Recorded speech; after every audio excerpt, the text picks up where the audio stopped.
Assalamualaikum warahmatullahi wabarakatuh. Halo Sobat JIH, apa kabar? Pasti JIH ampuh. Pada kesempatan kali ini, kita akan mempelajari bagaimana cara menggunakan sediaan tetes telinga. Sebelumnya, kita perlu mengenal apa itu sediaan tetes telinga. Tetes telinga umumnya berupa cairan yang digunakan untuk pengobatan pada telinga, umumnya untuk mengobati atau mencegah gangguan maupun infeksi baik pada telinga luar dan juga rongga telinga. Dari segi kemasan, yang paling sering dijumpai di pasaran, yang pertama adalah berupa botol tetes, dan yang kedua adalah kemasan berupa botol yang disertai dengan pipet tetes. Walaupun kedua kemasan sediaan tetes mata tersebut berbeda, namun prinsip penggunaannya tetaplah sama. Perbedaannya hanyalah dalam hal aplikator, di mana sediaan botol tetes langsung melalui botolnya, sedangkan sediaan yang disertai dengan pipet tentu menggunakan pipet untuk mengambil cairan obatnya. Berikut ini merupakan tahapan menggunakan tetes telinga. Dalam menggunakan sediaan tetes telinga, ada beberapa langkah yang perlu dilakukan agar dapat digunakan dengan baik dan benar. Dalam menggunakan tetes telinga, dapat dibagi menjadi 5 langkah utama. Langkah pertama adalah mencuci tangan, baik ketika akan mulai menggunakan dan juga ketika selesai menggunakan. Langkah mencuci tangan merupakan tahapan yang penting karena dalam menggunakan obat, baik ketika akan menggunakan dan setelah menggunakan harus dalam keadaan yang selalu bersih. Hal ini tentunya penting untuk dilakukan untuk meminimalisasi resiko kontaminasi dalam penggunaan obat. Langkah kedua yang dilakukan adalah menyamakan suhu tetes telinga dengan suhu tubuh. Pada beberapa kondisi, tetes telinga disimpan di suhu yang lebih rendah daripada suhu tubuh. Oleh karena itu, penting untuk menyamakan suhu sediaan dengan suhu tubuh sebelum digunakan.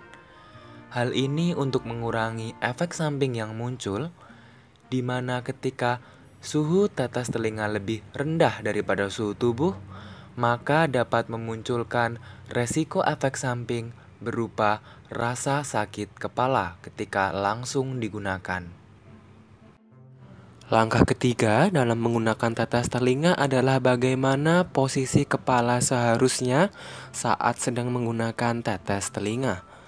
Pada saat meneteskan obat, kepala harus dimiringkan atau sambil berbaring menyamping untuk memudahkan penetesan obat. Kemudian teteskan obat sesuai dosis yang dianjurkan. Pada pasien dewasa, akan lebih baik jika daun telinga bagian atas ditarik perlahan ke belakang untuk memudahkan membuka jalur liang telinga. Sedangkan pada pasien anak, daun telinga bagian bawah ditarik sedikit atau perlahan ke depan untuk membuka jalur liang telinga. Selanjutnya, pada langkah keempat adalah menekan bagian sayap luar daun telinga. Hal ini akan memudahkan cairan obat agar masuk ke dalam liang telinga. Dan pada langkah kelima, yang harus dilakukan adalah mempertahankan posisi miring kepala selama beberapa menit. Hal ini dapat dilakukan sekitar 1-5 menit untuk memperlama kontak antara cairan obat dan juga telinga. Kemudian, kembalikan kepala pada posisi normal, dan jika terdapat cairan yang keluar dari telinga, cukup lap cairan yang keluar saja dengan tisu kering atau kain yang bersih. Ada beberapa poin penting yang perlu diperhatikan terkait sediaan tetes telinga. Yang pertama, selalu baca informasi yang terdapat pada label obat, karena hal ini akan memberikan informasi seperti cara penyimpanan obat, kemudian kadaluarsa obat, maupun beyond use date sediaan tersebut. Misal, pada beberapa produk, sediaan tetes telinga dapat disimpan selama 28 hari setelah sediaan tersebut dibuka.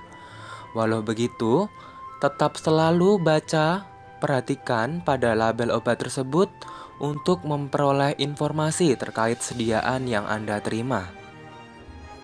Beberapa sediaan telinga juga tidak selalu berupa larutan yang berwarna jernih, yaitu berupa emulsi maupun suspensi. Jika jenis sediaan telinga yang Anda terima merupakan emulsi ataupun suspensi, maka pastikan kocok dahulu sediaan tersebut sebelum digunakan. Selalu konsultasikan pada apoteker Anda terkait sediaan tetes telinga yang Anda terima. Pada beberapa keadaan dapat terjadi efek samping obat, yaitu efek suatu obat yang tidak diinginkan pada penggunaan tetes telinga. Hal ini seperti rasa pahit di mulut, rasa tidak nyaman di telinga, maupun munculnya sensasi pusing. Namun jangan khawatir, hal ini tidak selalu terjadi pada semua pasien. Oleh karena itu, selalu konsultasikan pada apoteker Anda maupun tenaga kesehatan lainnya terhadap penggunaan obat Anda. Yang terakhir, jangan ragu untuk konsultasikan mengenai obat Anda kepada apoteker maupun tenaga kesehatan lainnya, sehingga Anda dapat memperoleh informasi yang lebih lengkap dan juga terpercaya. Demikianlah video penggunaan sediaan tetes telinga. Semoga hal ini dapat bermanfaat dan juga berguna untuk Anda sekalian. JIH, ampuh. Dan jangan lupa, tanya obat, tanya apoteker. Wassalamualaikum warahmatullahi wabarakatuh.